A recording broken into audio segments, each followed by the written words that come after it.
What's up, guys? My name is Haisam Rida. I remember when I first got here, I knew these guys are on a different level, that level I'm trying to get to. And I knew they could help me get there. And man, everything aside, they're just like one of the coolest people on the earth too. You know, when I talked to Craig, it was like, yeah, we would love to have you here.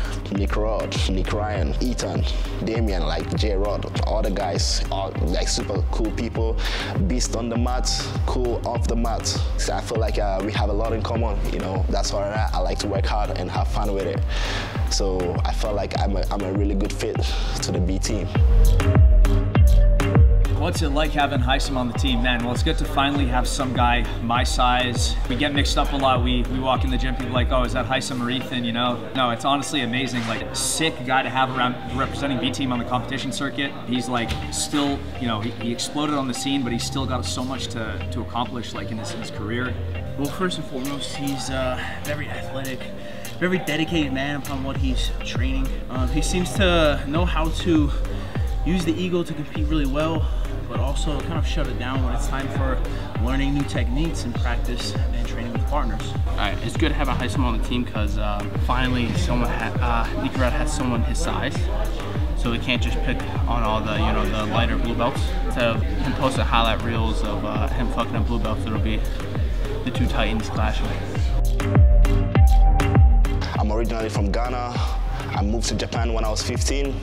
Where I got into jiu-jitsu. I started with Alabanka Jiu-Jitsu in Kanagawa, Japan. I later on moved to Carpe Diem, Tokyo. And when I was looking to further my career, I moved to the States. I joined Assembly in Detroit, Michigan, and now training with the B team.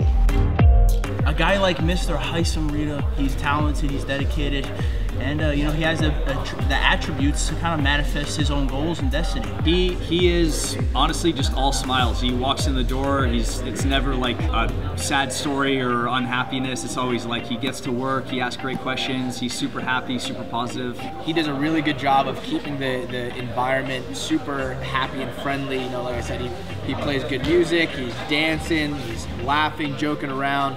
Look at him, he's handsome, he's a full package. He's got abs, you can see him through his rash guard. I'm jealous. He's a dog, you know, he's here to fucking train hard and you know, get better. So it's good for all of us.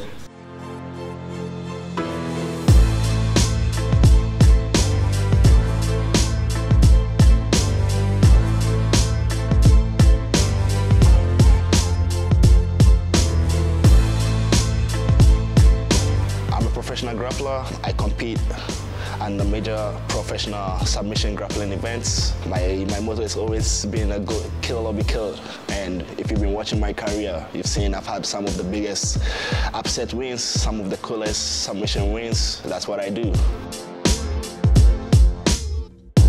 Like I mentioned, I moved to the States in 2020. I've competed in the major events, major tournaments, and you know, I first started with the IBJJF. I remember when I first got here, it was the American National IBJJF, you know, and that was in 2020 when the pandemic was going on and everything. And I remember just 2 weeks after I got here, I did that. I had 6 fights that day, open weight, and my division included. I had 5 submissions of that, and I think that's when I got noticed. You know, I got noticed by Flo. A couple of months later, I got invited to compete on Who's Number One.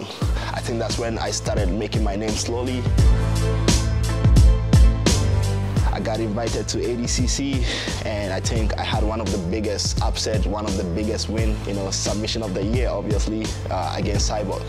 And I think that's when that solidified my name, made me one of the dangerous submission grapplers working on the earth right now.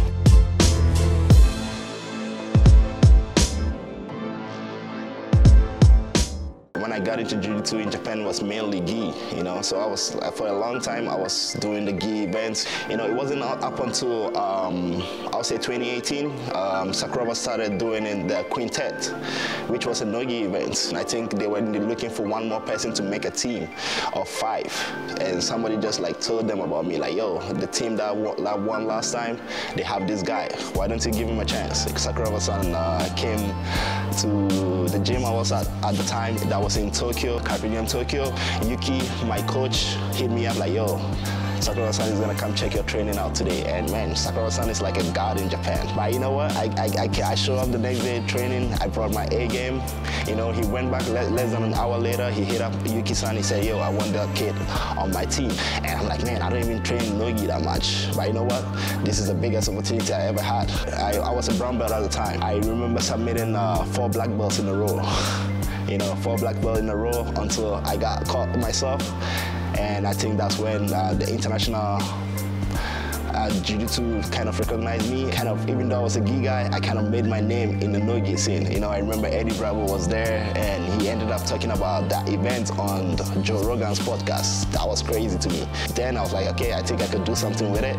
And with the help of that event, with the recognition, with the help of a lot of people's sponsorship, I got my visa to make it to the States for the first time, thanks to that event. When I made it to the States, I saw that there was more opportunity in no-gi, you know. And to me personally, I've always been a super athletic guy, super fast. I move as a lightweight, even though I'm heavyweight, you know. When I moved there, I got the opportunity to move to Michigan, work with my guy David Garmo.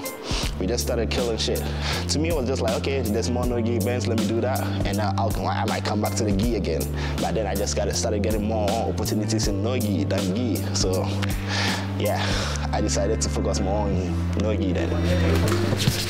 Nice. Good guy. Nice.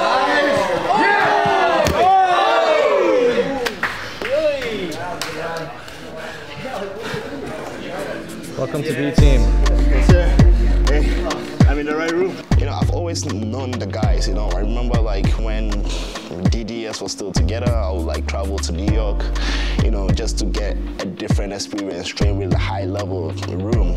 You know, even though I wasn't noticed at the time, I was like the guy in the back, you know, trying to, you know, get noticed type of way. I remember though, guys like Nicky Ryan was super cool with me. So I've always wanted to like get that level of training. You know, when you have a big performance right now, you just kind of like, okay, now the world knows me now. I gotta work on new stuff. I remember just reaching out to Nicky Ryan. I'm like, hey, I'd like to come train with you guys for a few weeks, you know, just to test my level and stuff. And I've known Craig Jones, but like I've never really talked to him personally or anything like that, so I didn't know how he was gonna feel about it. But man, it was instant chemistry. We just connected. It just hit me like, man, this might be a good place. I mean, we're talking about Austin, Texas. It's not a bad place to be. Plus the training you get here. And also after a couple of back-to-back losses, you know that, man, all right, the world is watching now. I felt like everybody knew what I was gonna do before I even did it. So I knew it was time to make a change, time to work on new tricks, and you know, what else could I be? And the guys here are gonna help me get to that next level I'm looking to. First time, I remember when I first got here, like, you know, I knew it was gonna be hard, but I thought I could handle it. You know, I came in the morning session with Craig Jones. I kind of survived it, and I came back again at the noon class. I went with Nicky Rod for like 20 minutes, and I was dead by the end of the session. You know, I was like, I could barely breathe. I've never been exposed this much in my career.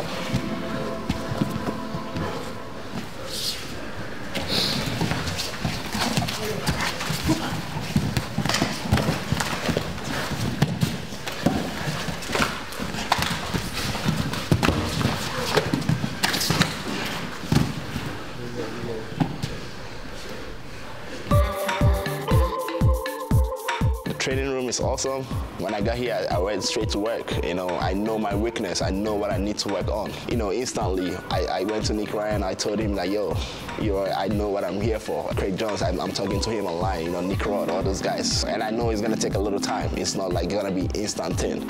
You know, I gotta put in the work. I gotta put on the time on the mat. I gotta do a lot of drilling, pushing, and sparring. And I'm very, very aware of what I need right now. And my teammates are aware of that, and they're willing to help me. So yeah. I got here, I got straight to work. And I'm excited, man. In a couple of weeks, months, when I adjust real well, it's gonna be It's gonna be a fun competition season this season. An athlete like Haisam, he brings, honestly, a level of athleticism at that weight class that is very, very rare. So like Nicky Rod, for example, he's also has that super rare explosive athleticism at that size. It's very, very unique and valuable to have a guy that size be that athletic for those reactions. So like Nicky Rod can train with big guys. It's not so rare a guy comes in his size or weight, but to move like that is very rare. We get him some, you know, a little bit more refined technique, at least in our style, how we've been training and how we've been coached over the years. And you pair that up with his level of athleticism, and it's going to take him really far, and it's going to be a major, major addition and an asset to the team, for the bigger guys. For my own personal reasons, I appreciate Mr. Haisam being here. I can get the most out of a training partner like this. You know, he works hard day in, day out. He dedicates himself towards his craft and towards getting better. And I personally appreciate that. And you know, I enjoy our rounds every day, from the positional to the open. You know, it keeps it coming, keeps attacking, and you know, can do nothing. I personally appreciate him being here a ton, and I'm happy that we're able to kind of, you know, help him along his journey. Haisam brings a level of intensity that the bigger guys, other than Nicky Rod, you know, especially if they haven't competed at a world-class level, they're not going to be able to get those world-class feels. You know, the intensity, the technique, the strength, even the explosivity.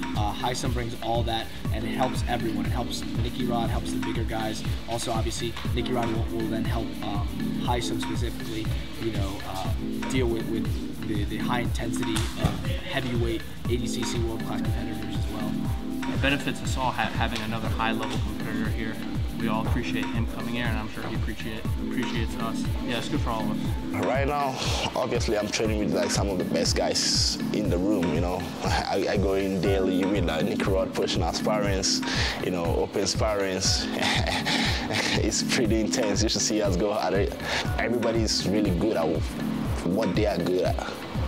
I'm asking the questions, I'm asking the stuff that I don't know, and to figure things out. And finally tapping into that leg lock game too as well. And man, everybody's open. You know, I ask questions, they help, they tell me what type of technique, pushing and sparring I need to work on to get better at it.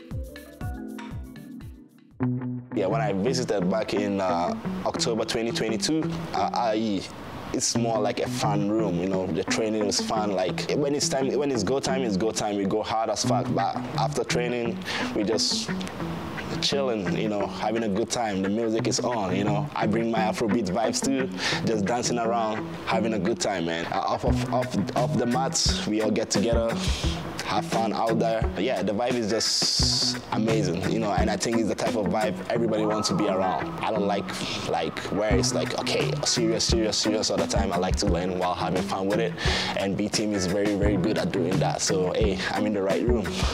Throughout our short time of training and fraternizing with Mr. Rida, we come to find that, you know, he's a very charismatic man. He enjoys to laugh.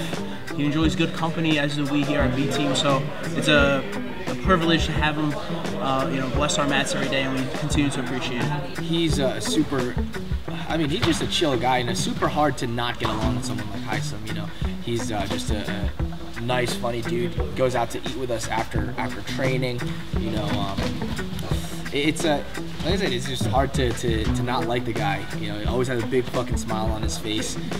Comes in great attitude. So he's acclimating super well. It's just like, you know, it's like we've known him for years. I sacrificed my balls on that one. When I first got to the States, my guy, David Garmel, really accepted me, took me in, took care of me. You know, with assembly, I didn't think I was gonna be in the position I am 2 years later, but things happen real fast.